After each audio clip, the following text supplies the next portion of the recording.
You always talk about the ecosystem. So, could you like to name some of your partners who help in your success? Yes, I will name some, but not limited to the numbers because I might have forgotten a lot. A lot of people play important roles in us getting to where we are today. So if I don't name any company, they should just know that it's an oversight. So I'm going to name. We have our partner MTN that have been very supportive. The CEO and the team, they've been doing a great job. And I remember the first speech he made that he was looking at rural communities and they've been doing that very well. They always support us. Airtel, they've been doing very well. And we have our OEMs, the Parallel Wireless, the Huawei, and Vano that we're working with. And our backup partners, we have Yasat, the Nicomsat, link up partners. We've been able to develop our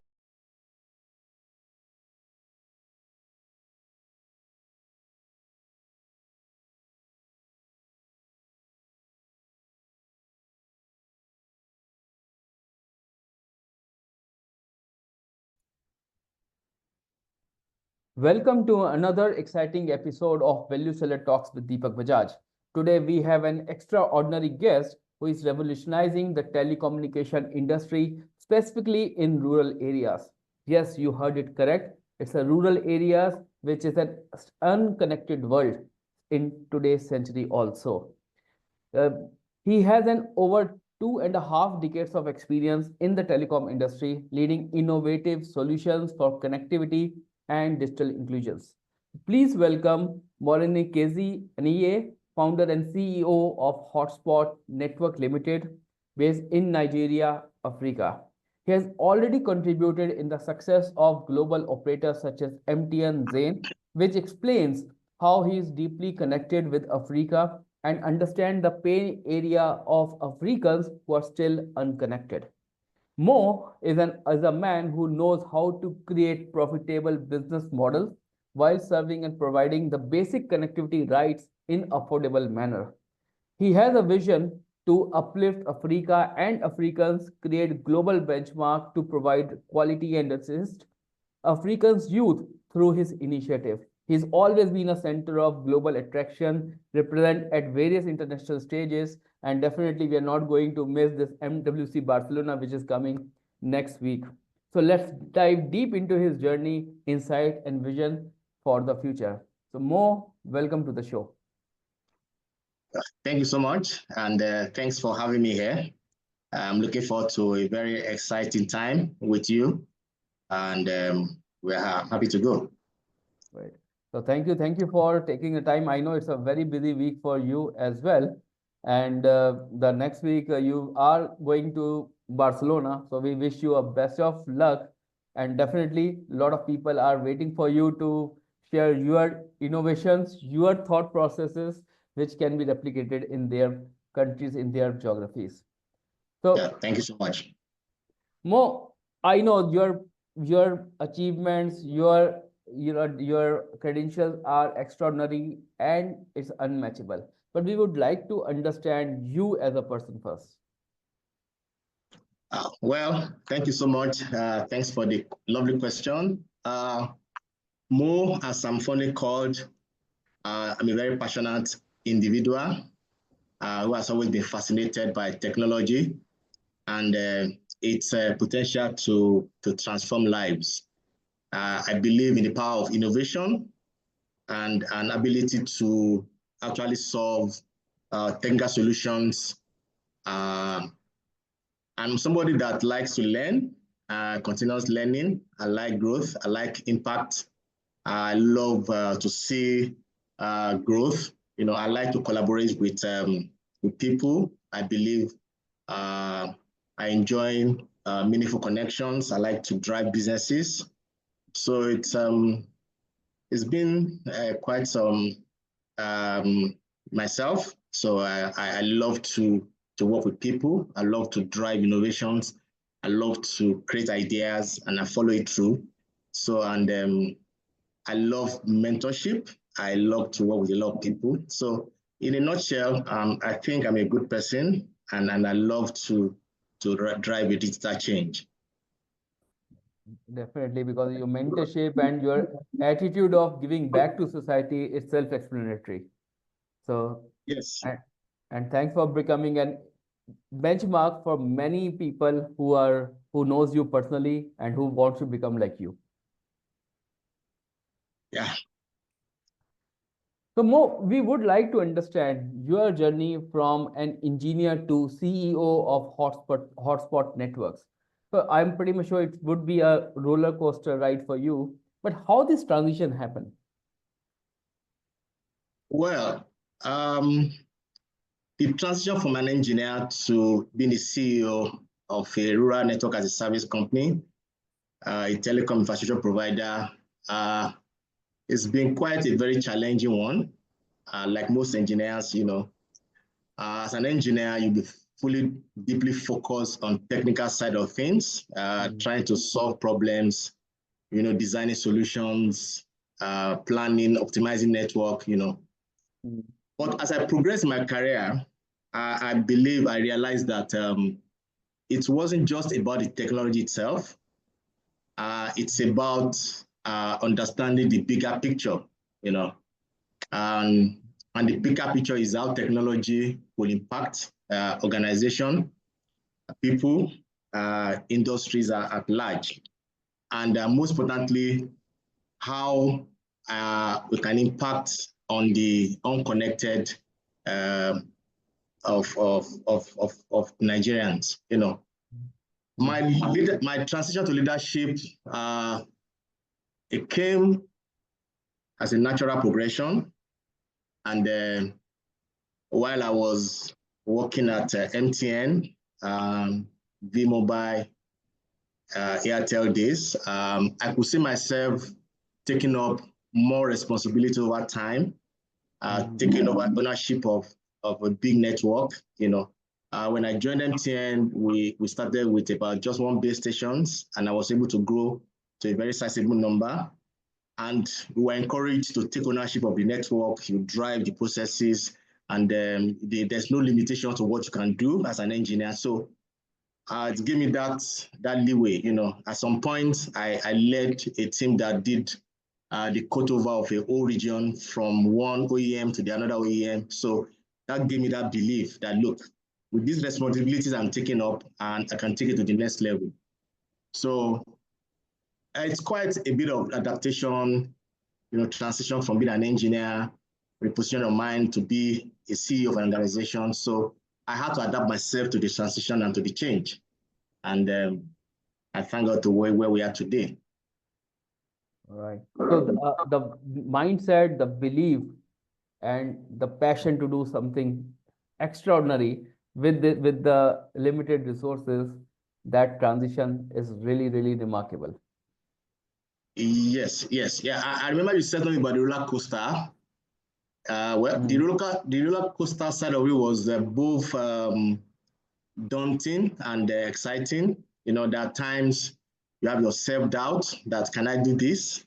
So you need to be able to drive yourself. You have to be able to believe that, look, there's always a light at the end of the tunnel. It will be very challenging, at times you cannot even see beyond your nose. So for you need to have extra strength, inner mind, and you have to dig deep, create a kind of wall for yourself to be able to push with an extra inner strength. So the journey has taught me resilience.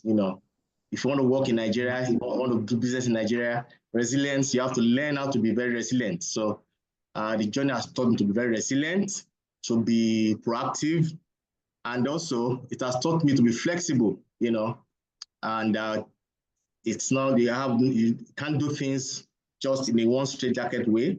You have to be creative, innovative, and find a way around issues and challenges as you progress. So yeah, I think. So generally, when someone take a extraordinary step, moving from the comfort zone, the society and the people generally try to pull them back. And now you have moved from an engineer to an entrepreneur. So Have you faced the same challenges from the society? Maybe some people try to convince you go back to the engineering days or to back into the employment days. Is that happens with you?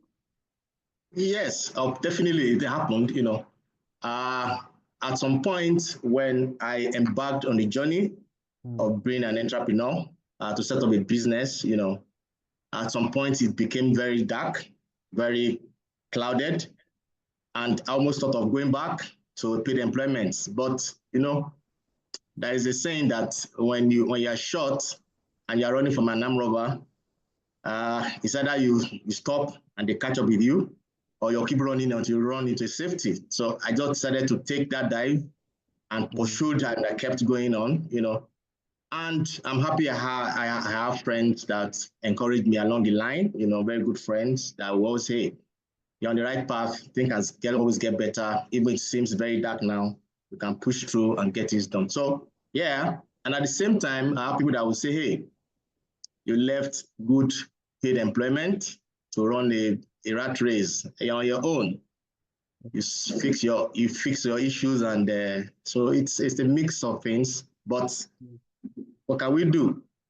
It's a journey we have signed off, and we mm, have to continue on that journey. It's been mixed feelings. At times, it's been very difficult, extremely difficult, even for mm. me as a person to push the business through. Yeah, but there is that inner strength of can do attitude, can do spirit, and I went to my secondary school is Christ School Adokiti, so we had that Obujomo skill in us, and it shows that you have to put in your best, the very best, not 99%, but 100%. So when you have given 100% and Mm. things are still not working, at least you have a self-satisfaction that, look, I've tried my best.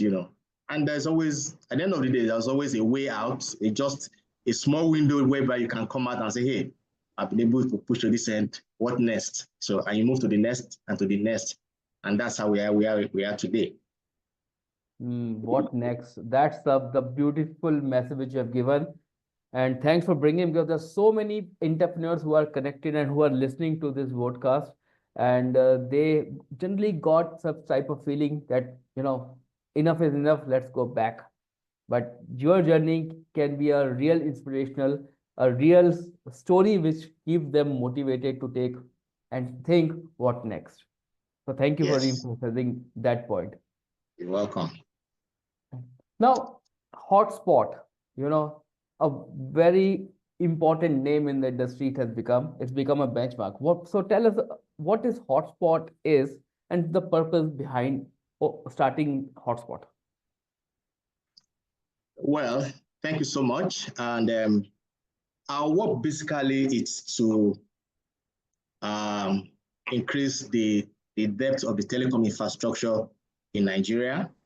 Yeah, because we understand that, look, there's still more to be done for you to be able to roll out the kind of connectivity that you have outside the country. And if you know where we're starting from the NITEL days to when GSM came in, we have 2G, 3G. Now we have 2G, 2G, 3G, 4G, and there's 5G. Very soon there's going to be 6G. So we saw the gap, and then we saw that, okay, there were so many communities unconnected. I started from when I was in MTN at the rollout stages, and there are so many villages that could not be connected, so which I was driving the rural planning and optimization at that time.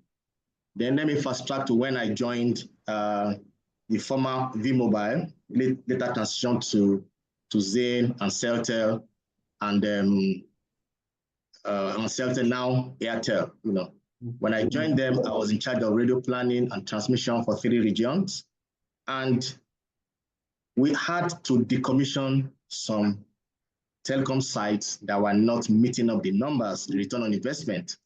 Mm, So when I left, I felt I differentiated some people on connectivity. So when I left and I started my business, those are the areas that I feel are gaps to be filled. So we went into research to connect the unconnected. Now, Hotspot deploys 2G, 3G, 4G Wi-Fi connectivities in the rural communities. And at the same time, we saw the opportunity that energy access is an enabler in those communities. So we're looking at how we can add energy access in terms of providing rural productivity zones in those rural communities. So it's more of telecom infrastructure and energy access in rural communities, connecting the unconnected. So I can call myself the apostle of the unconnected, because that's what we preach. We're trying to see how we can alleviate the digital inclusion in rural communities, serve and underserved communities of Nigeria. And how you classify which communities or which villages or which areas should be served on priority? Is there any mechanism to prioritize your investment in those areas? Okay, you're asking of how do we classify areas of the unconnected? Yeah. Well, we work with the mobile operators, MTN as a service, and we work with Airtel too. And at the same time, we work with Universal Service Provision Fund, which is a subunit of NCC at the regulator. So they've done an excessive, well-documented study of the connectivity plan for Nigeria. So they have the connectivity, the area that has 2G alone, 2G, 3G, 4G. So they have the areas that are connected and not connected. So they have a pool of sites that we work with, both with the operator and the regulator. So it's combined effort for us to identify those locations and work with the numbers. So I'm just visualizing, the person who was away from the internet, now he get a smartphone, so it will be a game changer for him. So have you ever experienced that single person, if it comes in your thought, that how your connectivity has game changed his life or it has revolutionized his life? What type of services he is using? How excited moment this is for his family and for relatives. So I'm just trying to visualize that thing. Yes, well, it's part of our impact assessment that we do. And we've seen how the advent of telecommunications in rural communities have brought about a last changing story with the rural dwellers, And we've had cause for the rural dwellers to even call into our office by phone and appreciate what we're trying to do in rural communities, And at times when our network is down, they take it upon themselves to go to the nearest community to call us and say, hey, your sites are down and you guys need to come and fix it, And if they see some unusual alarms, they always try to call us too and say, hey, you can see the red light blinking. And you guys, so it's they appreciate what we're trying to do, and that's what we call digital inclusion, digital economy. When you have rural telephone, you have 2G, 3G, 4G Wi-Fi connectivities in rural communities. It has impacted on the schools. We can have e-education. It can, impact on the e-health. It has increased the e-commerce. People can do a lot of transactions through mobile connectivity, financial inclusion included. So a whole sort of facets have been actually, affected in that realm. But as a person, you will be feeling very overwhelmed, while executing it, and also it's a very joy moment for you and for your whole team. Yes, well, the impact is something that makes us, and dwelling into rural connectivity is a very challenging terrain, I can tell you, and it requires a lot of planning, and we have a lot of partners that are working with us in that area, and the funding model is quite different from the urban space, and you have to have a lot of de-risking mechanism for your investments, and you have to be patient in recouping your investments. And there's so many literacy advocacy that has to be done, for adoption of rural, telephone usage in the rural communities. So we engage in all of these things to be able to have a balanced system in rural community. It's quite engaging, but what gives us joy is the impact that say, hey, we can transform the life of these rural dwellers in a very positive ways. The impact is so huge, not for that particular person, but for the whole community. And Yes. and the way they are Yes. interacting and connecting again with the world can help them to open different source of their revenues, their income as well. Yes, it's more about digital economy, and that's why we are looking at how we can have energy in those communities at the same time, rural telephone, all encompassing together.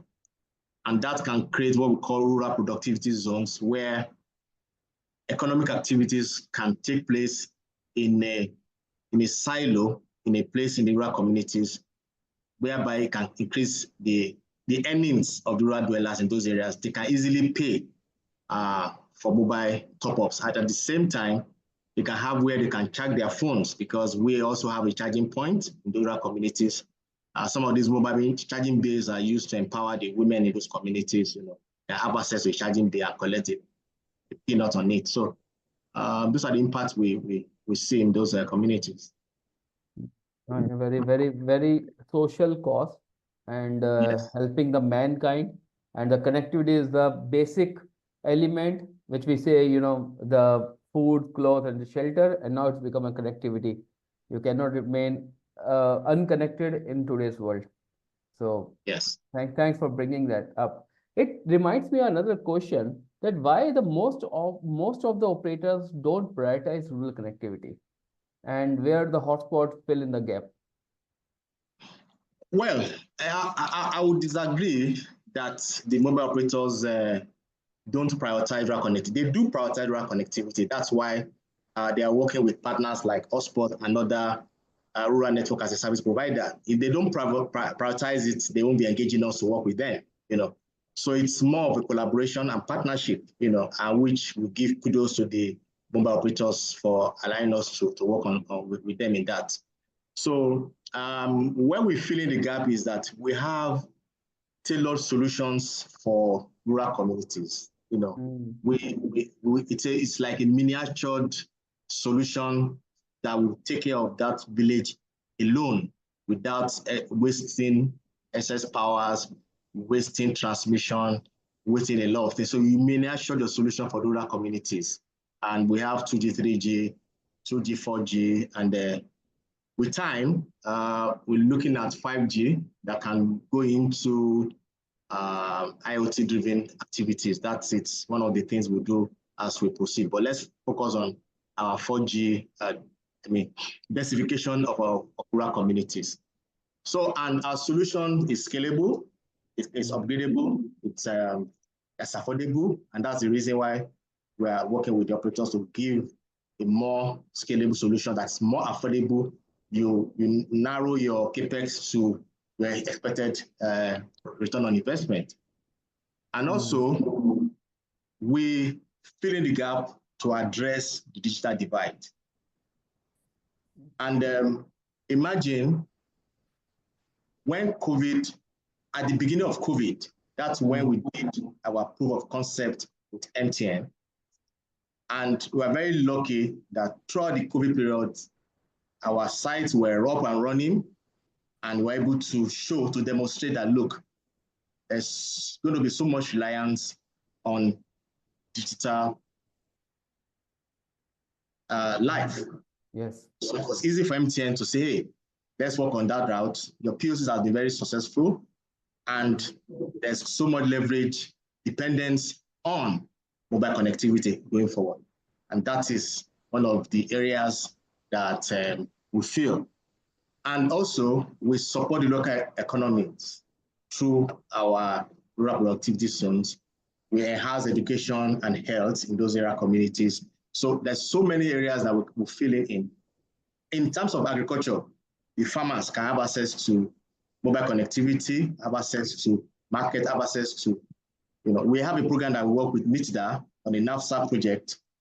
That's a project that gives farmers access into a platform whereby they can use mobile phones, have access to seedlings, to fertilizers, to insurance, so with that connectivity, that cannot happen. So those are the areas we're filling up. We are creating an ecosystem in rural communities, and that's what we're trying to do.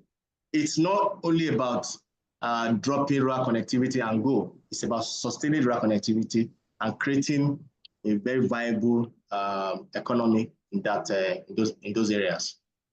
Yeah. And by all these things, you are not helping the person or the individual, you are actually helping the whole nation to get developed.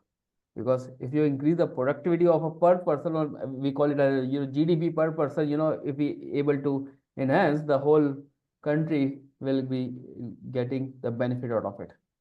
Yeah, sure. If government is saying that, okay, they want to lift 100 million Nigerians out of poverty, 60% of these people lives in rural communities. So the first thing is to stop them from leaving rural communities and going to the urban communities. You have to stop that first. How do you stop that? You have to give them an enabling environment. You have to create an enabling environment that is similar to the urban space for them. They have digital inclusion, they have financial inclusion, education. Nobody wants to live a comfortable environment and go into the urban space. That is the way forward. Right. Agree, totally agree. And that's where the connectivity comes into, and such type of innovations are required. Yes. There is always a bigger question, especially coming from the investor lobby, that if you are going and doing this thing for a rural where the ARPU, average revenue per user, is very low, how to develop the models which are profitable and which is also scalable as well, and how Hotspot is helping them?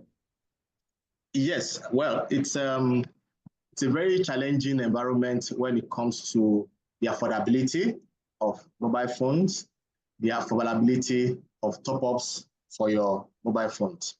And that's why I can tell you that Hotspot is adequately prepared. We have a 770-page feasibility studies that was done by USCDA, 770 pages. I can tell you it's one of the most comprehensive feasibility study for rural connectivity in Nigeria today. We have it.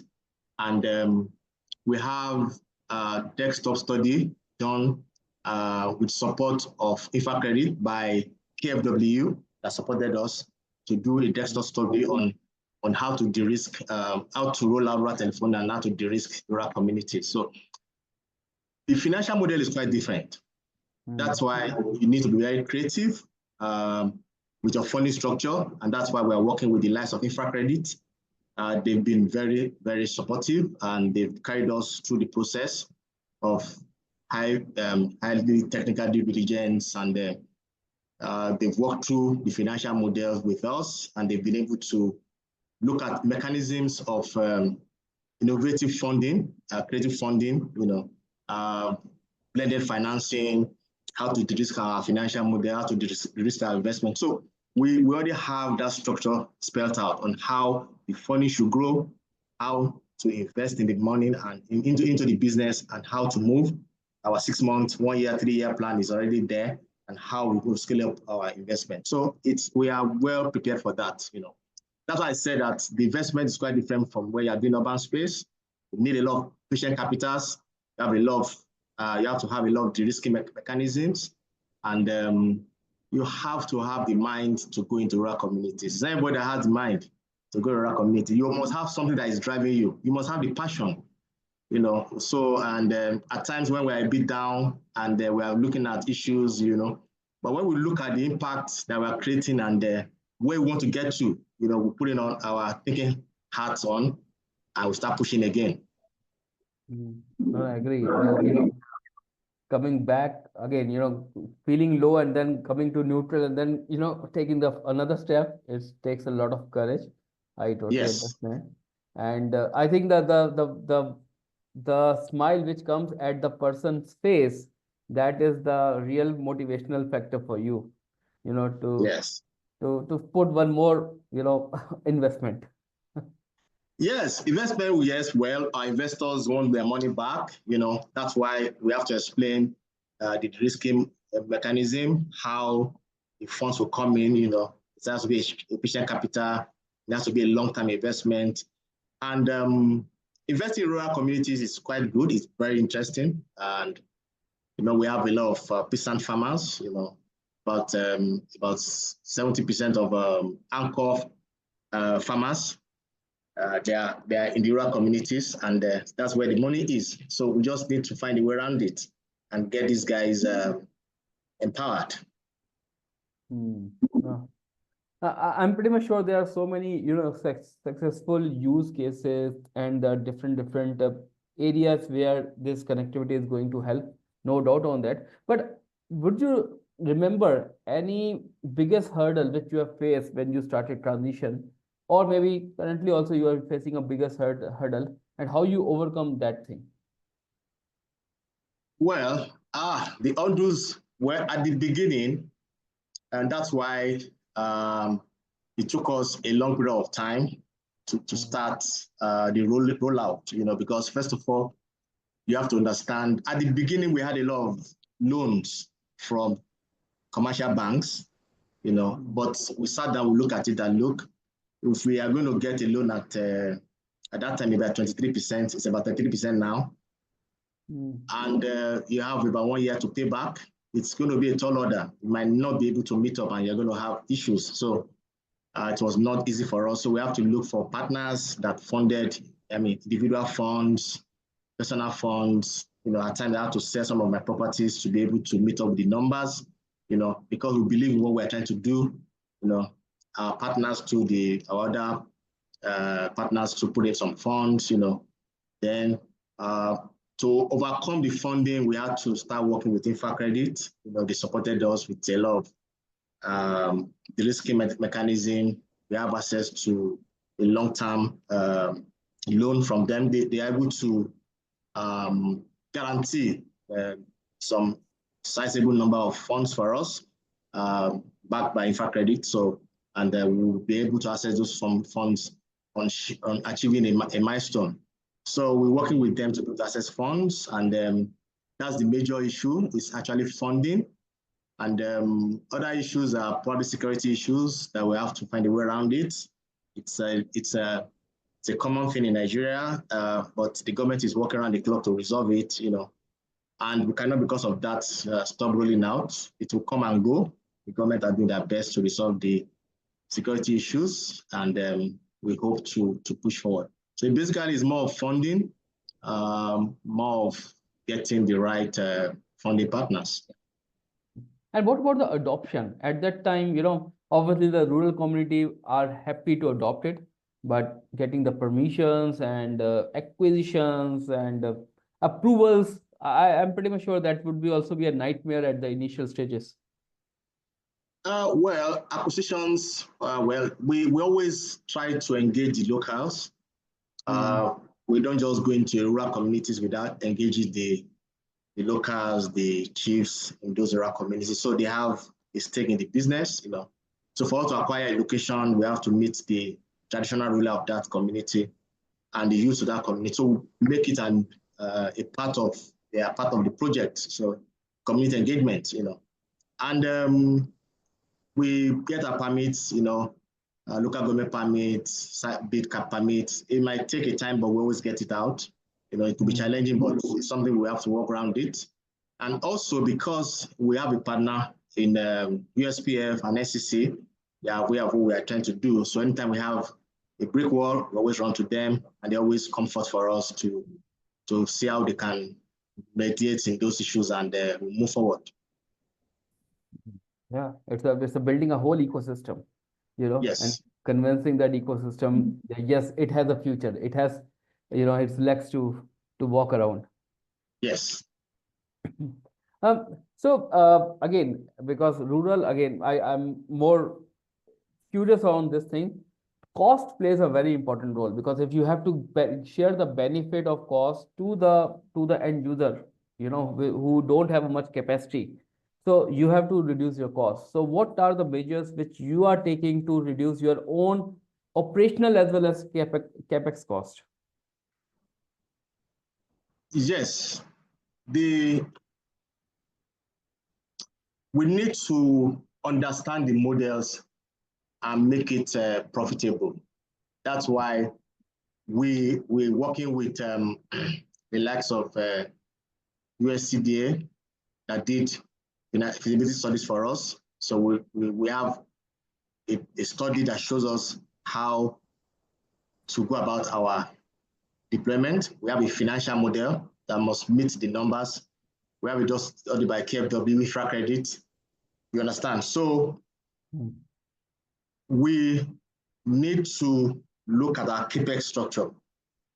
So if the CAPEX structure is going beyond, because it has to do with the tower infrastructure, the backhaul infrastructure, the solar infrastructure, because we use pure solar solutions. So that we can't keep going. Those areas we can't use generator or diesel because they are far locations that require about 20 kilometers interland for you to be able to reach. So each time there's a problem, you can't go and be filling diesel. So it's pure solar solutions that we use.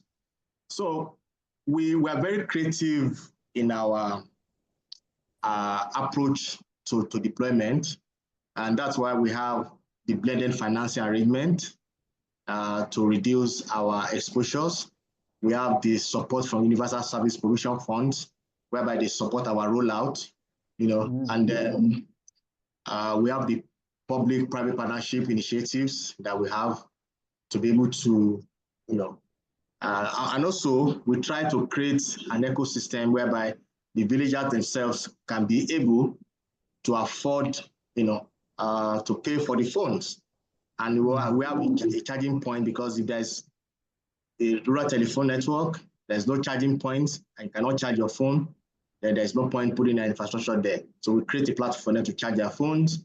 We create a platform for them to do their businesses. We have a partnership with a company called Solar Kiosk that deploys solar kiosk, it's in the form of a rural mall, so the villagers can be an off-taker, create an ecosystem whereby they can make money. So they have what it takes to be able to buy a recharge card. So we try as much as possible to de-risk our investment. And those are the things. Yeah. It looks very easy, but underneath there are so many moving parts. It's not easy, but it's difficult. But what can we do? Yeah, exactly. Now I understand, this keeps you busy. So I'm pretty sure 24 hours looks less for you as well. Yes. But thanks for putting all these efforts, because they are worth about it. So at the end of the day, the smile on the face, it's millions, worth millions. Yes. Now I move into the next phase. Basically, in today's time, we all are talking about 5G, IoTs, AI, so many things, which is actually reshaping the industry. So how Hotspot is leveraging these technologies to enhance the rural connectivity and experience to the last mile? Yes. Well, for us, our main focus now, we just installed our 4G HNG, and our first 4G rollout will come out hopefully in the next few days. The HNG has been installed, and then we'll start, So for us, our focus now is 4G, and the 5G, it's something we're looking at as part of our 3-year rollout. And for us to deploy 5G in rural communities, we have to look at the affordability first. But there are areas that 5G can be used because of their latency, the ultra-low latency. It can bring a real-time application to rural areas, but that would be on a very enterprise level, probably for healthcare, telemedicine, distant learning, Then it could be for IoT-driven solutions like smart farming, and security, to be able to trigger security network in rural communities. So that will be on a very high level enterprise approach. But for now, because we're looking at mass markets whereby ordinary women in rural communities can have access to phones, So we still do more of 4G, but 5G and IoT-driven solutions can come on board. Yeah, when we talk about the artificial intelligence, AI, that comes in very handy, very, very useful, because for us to be able to create a strategy for reducing operational costs and downtime, we have to put in a lot of AI algorithms to predict our network issues before they occur. And that's what we're putting in place now. It's not yet fully functional, but we're working with some companies to be able to deploy that for us to be able to proactively look at our maintenance and ensure that we have a very robust network. With AI, you can predict your network downtime, and with AI, you can do your network traffic management, to allocate bandwidth more efficiently in those rural communities. And also, by analyzing your real time data, we can intelligently prioritize traffic to ensure that some critical services remain uninterrupted. With AI, you can do your smart routing and fault detections. So it's all interwoven, and we're actually on board, in bed, to be able to utilize that for our rural community deployment. So I'm pretty much sure there are a lot many things to be stitched together to give that that platform which gives you the predictions, which you talk about the forecasting, which tells you to avoid the downtimes, Yes. so that the cost should remain in place as well as the benefit should be given to the customer at the end. So now in this whole, you mentioned about the ecosystem, right? And this ecosystem, this public-private collaborations is very much important. So how do you see Yes. this partnership which you are building, every day, I must say, it's influencing the future of the rural connectivity? And where are the gaps which you still find that should be filled up, that should be covered up? Okay. Sorry, come again with the question. So I'm saying that this private-public partnership is very much essential as of now because there are so many, moving parts. But so how do you see this partnership influencing the future of this rural connectivity? And do you still find there's some gaps left out? Well, yes. The government and private sectors, they play a very crucial role in telecom expansion. Yeah, most importantly when it comes to connectivity in underserved communities. The government provides the framework, regulatory support. Through USPF, they give financial incentives, while we, the private sector, bring in the innovation, the technology, and the expertise to deliver the telecom services. Now, the role of government has been very, very, I can say, has been okay.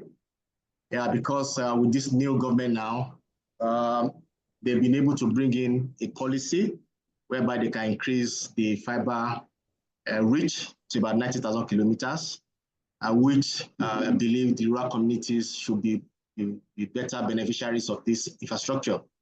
And also, there's the new Nigeria Universal Communication Asset Project by the Minister of Digital Economy that is being approved by the FEC. This project has already been approved, and it should be on a public-private partnership model. This will definitely increase the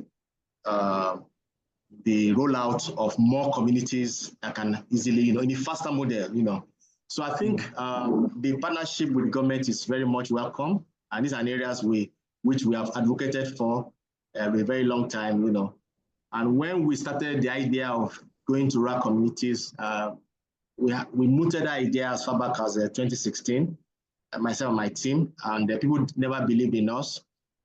They believed we were trying to go to an area that we're going to burn our fingers. But we're happy today that government is looking to that direction, because that's the way to go. And we're happy to collaborate with government in that stead to be able to reach more communities as we proceed. Our target for the next 3 years is about 3,000 villages, to be precise, in Nigeria. And also, we have some partnership across West African markets, like ICRI, and we're looking at how we can collaborate with them to be able to provide rural telephone and energy access in rural communities across West African markets. So those are areas we try to be able to broaden as we proceed in our next 3-year rollout. Yeah, and this fiber expansion means the experience of the end customer will definitely get increased because of the data throughput which they are going to use on their handsets. Yes, for you to deliver data, like we are talking of 4G, to deliver that, you need a very fast connectivity, and that can be given to you by fiber. So there's going to be definitely effect on the fiber rollout across the unconnected communities. It's going to have effect on the lot of economy, and it's going to open up. And for you to be able to combat security well, we need good communications. So it's easier to call people and say, hey, there's an issue here. It can be cameras. You can always use your IoT-driven cameras to be able to monitor the villages and high potential, high-risk locations can actually be policed using cameras and a lot of things. Hmm. The multiple use cases are there. So yeah, the only Yes, thing it's is enormous. you have to bring that the right connectivity so you can develop anything for n number of users. Yes. You always talk about the ecosystem. So could you like to name some of your partners who helped in your success? The- Yes, I will name some, but not limited to the numbers because I might have forgotten a lot of people. A lot of people play important roles in us getting to where we are today. So if I don't name any company in this, you just know that it's an oversight. So I'm going to name. We have our partner MTN that have been very supportive. The CEO and the team, they've been doing a great job. And I remember the first speech he made that he was looking at rural communities and they've been doing that very well. They always support us. Airtel, they've been doing very well.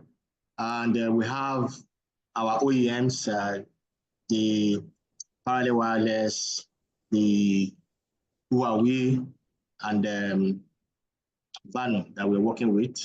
And our backup partners, we have Yasat, the Nicomsat, Link Up partners. We've been able to develop our microwave backbone too through MTN and Airtel Enterprise Platform.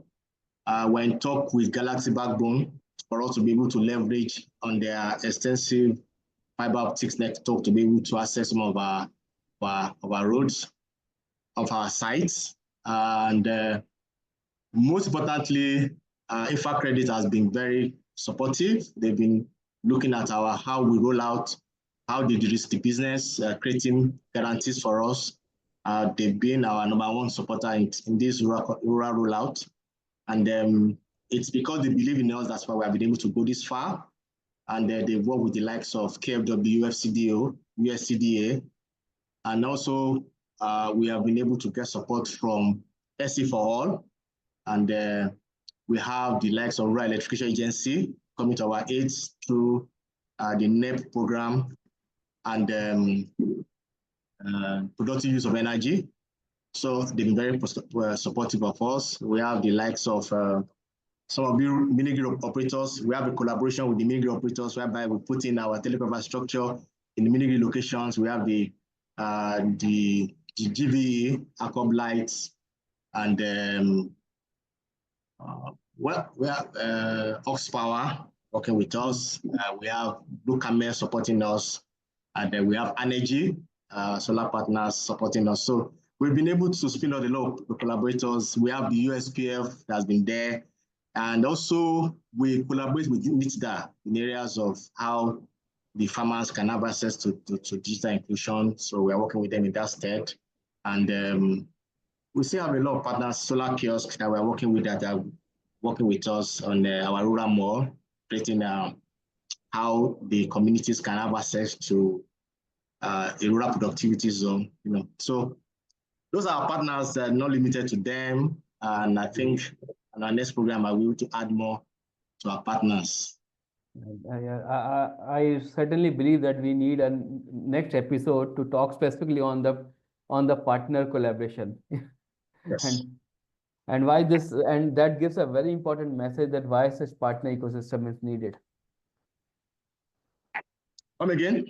Uh, Sorry. uh, I'm saying that such a episode is required to tell why such partner ecosystem is needed?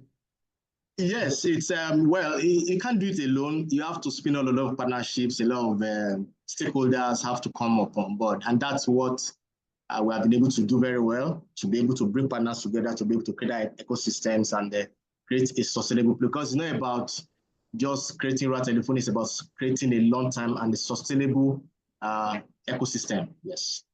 All right. Now, my next question move towards the leadership and your team building quality. So, how do you build and nurture a team which share a same vision and who works along and who are totally aligned with your thoughts? Well, that's a very, very good question.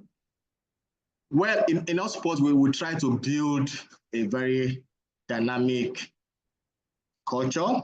We like to build a team that have a clear vision, and we always have a clear vision and clear communication. We empower our team, and we try to be as detailed as possible, and we try to make sure that we give training to our staff, give them a very enabling environment for them to be able to exhibit their skills, a very good work environment. And we try to get trained every day because we're in a very diverse environment. Telecommunication is very dynamic, it keeps changing, and we need that skill to be able to navigate that. So it's about continuous learning and development and developing on what we have, try to create, new areas of doing things. We work together as a team. If there is a challenge, we come together to resolve it. We know how to celebrate our success. And also, we learn from our failures because there are so many failures that we need to look at as, hey, got this wrong.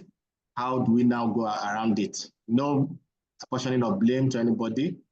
It's a team thing. Look at it, resolve it, and we move forward. So it's quite challenging to work with different people, but we try to give them a very big platform, open policy. You can walk up to your CEO and ask questions. If it's free, we walk up to his office, we talk to him, and we look at issues and we progress on it. So it's creating a culture, a good working environment, keep learning, open to new ideas. Nobody has of ideas. Bring the all to the table. Let's share the idea and let's see how we can. So it's more of collaborations, working as a team, can-do attitude, and we're good. Yeah, very, very well said. Specifically, the learn from the failures. So, yeah, sure. Giving that platform and hand holding that if you fail, still we are here to support you. And that itself gives a big confidence and boost to the person to move out of the box and to bring something great things on the table. Yes. Don't be afraid to fail, and don't be afraid to take decisions. Yes. So, but know the decision you have taken. When it comes to network issues, I always tell them, run the script, make the mistake, or document the mistake so that we can always revert. If you don't make mistakes, you don't have that courage to take the next step. So you develop your inner strength by taking decisions. So we give them that platform to take ownership of and be responsible for your network. So you run with it. No, I agree, and that's talk about your leadership qualities, right? Because we know that the failure will come, but generally fail fast and learn fast. Yes. I'm aware that you are very much involved in uplifting the African communities. So, what initiatives you have taken? For African communities? Yes. Yes, we believe more in trading within Africa. We plan to start, like I said, we have a partnership with ICRI, and we're looking at how we can start working with them from this year to look at West African market and how we can start rolling out rural telephoning and energy access in those rural communities. So we're looking at moving to the West African market, and after we have been able to dominate the West African market, we can look at Africa as a whole. But our immediate plan within the next 3 years is to look at the West African market and be able to do something meaningful in those axes. It's a lot of work to do, right? You are engaged in in giving them that hand holding which can change their life. Yes, we are trying to increase our rural connectivity across West African market. We want to access more digital services, more e-learning, more e-commerce across West African market. We're trying to create a global village across West African market. Then once we're able to create that, then we can look at Africa as a whole. Yeah. And yes, the digital infrastructure is the basic platform where everything can be installed and can be stacked to reach to that height which you have envisioned. Excellent. Now, in the interest of time, I would like to come to the last question, which is very much important. So, as you know, that there are a lot of entrepreneurs or the young leaders are coming up, right? Especially the Africa is known for the younger population, right? So, what advice would you like to give to them who wants to become an entrepreneur or who are thinking to become an entrepreneur or who are already in that journey? Well, to the aspiring entrepreneurs in tech and telecoms, I would tell them to have a large heart. Number one, you must be ready for it because it's not just about saying, yes, I want to do this with just a lip service. You must first of all build that culture, that resilience that, yes, I want to do this. Then you have to focus on solving real problems because that's where the opportunity is. If you cannot just dabble into anything, you have to dabble into resolving issues. Innovation is powerful when you solve real problems.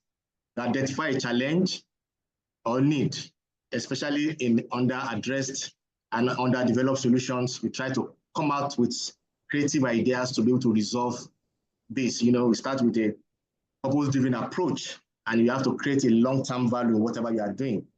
That's what we look at. The long-term plan for us is rural communities. That's where the development has not reached, and we have to create something in that space. And you have to be able to adapt and innovate. Technologies, you have to stay curious and adaptable to things. You have to find the ways to integrate solutions, technologies in solutions, and you have to remain competitive in whatever you do. You have to keep that competitive edge. You have to understand the market. You have to be very resilient. You are also, after being resilient, you have to be patient. Result does not come overnight. You just start, if I start telling you our journey to rural connectivity, I'm not living here today. There was a time I went to India to check rural communities. I followed a company called VNL at that time to look at their factory where they're fabricating their 2G radios. I was there, I was in rural communities, I took pictures, So I understood that we're talking about 2016. You understand? So you have to be very patient. You have to prioritize sustainability, And that's why when we first signed with MTN, there was this time that hey, you guys are not rolling out. Yes, we're not rolling out, but we have to get it right. Now we are moving right. We are moving in the right direction. Our sites are coming up. We're integrating. We have done 2G, 3G. We are doing 2G, 4G now. So we are scaling up. So you have to be able to prioritize sustainability, and most importantly, you have to start small, but at the same time, you have to think big. I used to have a friend that's always talking of big picture. He said, we're going to go big picture, we were together in MTN, he's always talking of big picture, He said, look at the big picture. So don't always look at things the way it's very small. When we started the rural connectivity, it was like, it's small, it's an untapped market. But I say, hey, let's look at the long term, the big picture, And also, as an oncoming tech, you have to invest in your team. You have to read more, you have to go for research, you have to read, you have to innovate, you have to keep, and don't deviate from your vision. When there are challenges, don't get pushed with the storm, stay in the storm, weather the storm, and you have to have empathy and impact matter. You have to be able to, have that, the drive to be able to create an impact, have to spin all this together. It's not a straight jacketed thing. You have to keep your head low. Even when you think you are making progress, you have to keep your head low, remain humble, and keep driving the process. There's so much opportunities in Nigeria. There's nowhere else to be to be able to be creative and show your skills and create something nice. You have covered everything. Even I think everything. We don't not to get deviated. Have a perfect vision and obviously stick on that particular path. Obviously, the deviation will happen, but it is happen for the good.